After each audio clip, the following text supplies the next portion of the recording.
ايه اللي تم في قانون الايجار القديم؟ في تصويت من يوم 29 من اعضاء مجلس الشعب، وهنشوف هيحصل ايه. ارجع ليه كل مسألة حضرتك بتعملي حضرتك كتم؟ اكيد بتسأل بطريقة مش لائقة.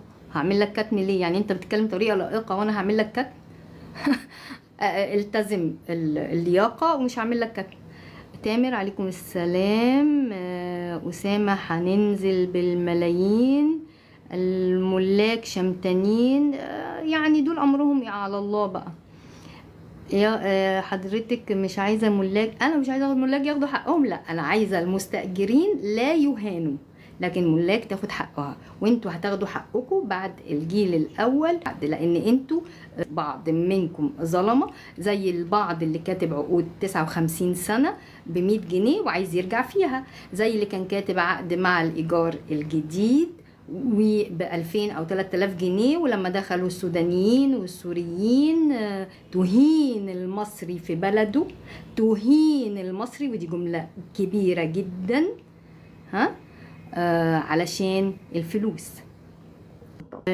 خلاص خليه يدفع بسعر السوق النهارده. اولا يدفع بسعر السوق. تامر بص، انا مش عايز اضيع وقتي معاك لان انت فاهم كل الحكايه، بس انت عايز تضيع وقت اللايف، فهقول لك يعني هفترض حسن النيه، اوكي؟ هتقعد بقى تهرتل وتضيع وقتنا.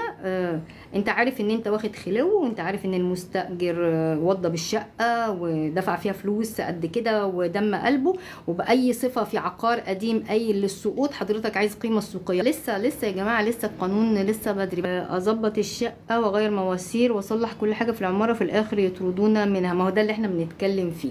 انا المستاجر ليه حقوق وليه مراكز قانونيه وليه وضع قانوني ثابت.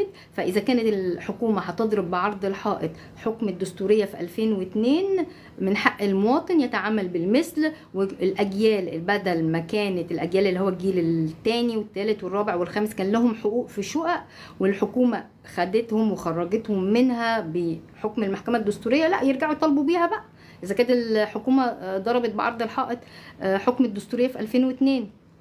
لو مش كنت بدفع الايجار من 5 سنوات، دي شقة حماية واصحاب العمارة مش راضيين ياخدوا الايجار وعاملين ايه؟ طرد. ادفعي في المحكمة، اي حاجة ادفعي في المحكمة. رئيس لجنة الاسكان بيقول الموضوع منتهي. خليه ينتهي، يعني ينتهي عليه. المؤتمر بكره اخباره ايه؟ لا ما عنديش فكره عنه، مش يعني ما عنديش اي تفاصيل.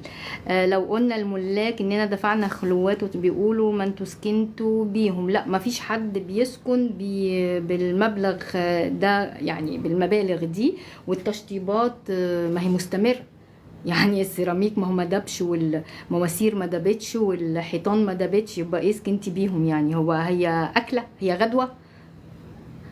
مش فاهمه يعني. يعملوا طرد من اول، لا ما في ايه يا جماعه التهريج بتاعكم ده؟ يعني ايه طرد من اول 7 اذا كان القانون اصلا مش هينزل في الجريده الرسميه قبل 1/8؟ يعني هو لو هيطلع اساسا هيطلع من مجلس الشعب يوم 15/7 ويروح لرئاسه الجمهوريه، عقبال ما الرئاسه تطلع عليه وتمضيه وينزل في الجريده الرسميه، مش هيطبق قبل 1/8، هيطردوه 1/7. ايه التهريج ده؟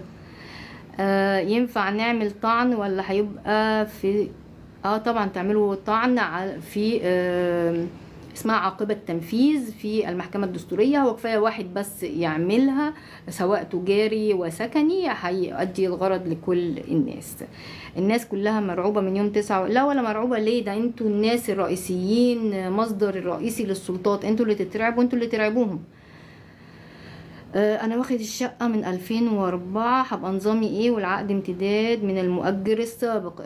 مفروض امتداد من سنه كام؟ يعني هو العقد من سنه كام اللي حضرتك امتدلك؟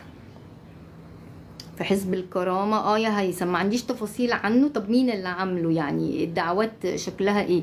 اصل الاحزاب دلوقتي لو مش واخده تصريح امني هتبقى مشكله، فانا ما عنديش تفاصيل عنه، مش هقدر اقول لك روح ولا ما تروحش. كلمهم، يعني كلم حزب الكرامه اقول له انتوا معاكم تصريح امني، هم هيخافوا، هيفتكروك ظابط فهيقولوا لك او لا، هيقولوا لك الحقيقه يعني. شكرا يا نور، شكرا مين. هتروح خلاص، تروح كده، ولو في اي حاجه طمنا بس. من الستينات. ياه. طيب عامة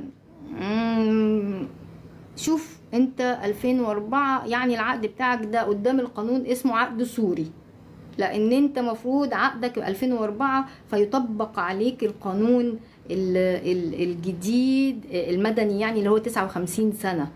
فاذا تطور الامر، يعني اذا كان الايجار اللي طالع لك انت مرتضيه ومناسب ليك تمام، مش مناسب ليك سيب بقى المؤجر يروح لقاضي الامور الوقتيه، وانت روح لقاضي الامور الوقتيه قول له يا فندم انا عقدي من 2004 انا يطبق عليا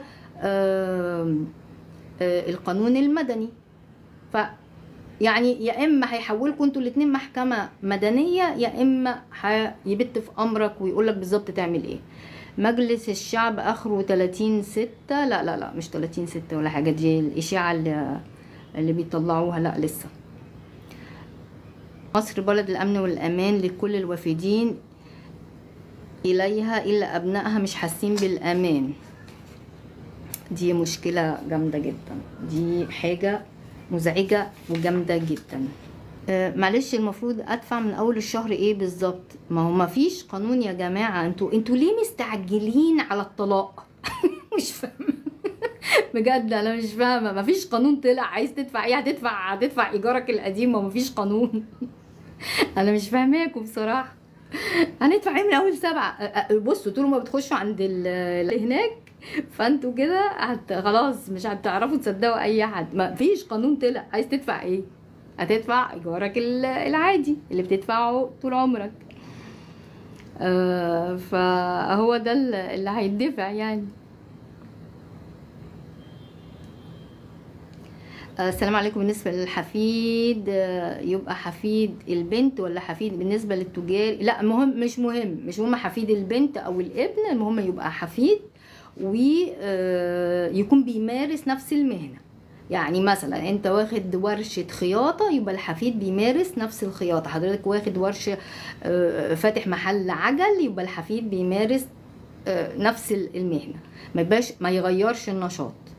انا واثقه ان مفيش حد هيطلع من بيته، دي قضيه راي عام. نشوف شطارتكم بقى. الكل عارف ان القانون هيمر لصالح رجال الاعمال اللي اخد عماير وسط البلد. شوفوا واحد بيقول ايه وواحد بيقول ايه. عشان ايه؟ في واحد عنده اصرار انه ما يخرجش من بيته، وفي واحد اتعود انه ايه يعني مش عايزه بقى غلط عشان ما حدش يزعل، عشان الاتنين يوزر يعني. انا عايز اعرف لما يخرج المستأجر مفيش فلوس الايه اللي مستأجر يعني ايه؟ مش عارف. لو تسمحي بنتي جوزها متوفي وعايشة معايا انا ووالدها، هل من حقها بعد كده تقعد في الشقة؟ طبعا من حقها. بنتك من حقها طبعا تقعد في الشقة. المواطن متقشف لوحده بسبب سياسات هذه الحكومة. قول لهم مش حاسين مش شايفين.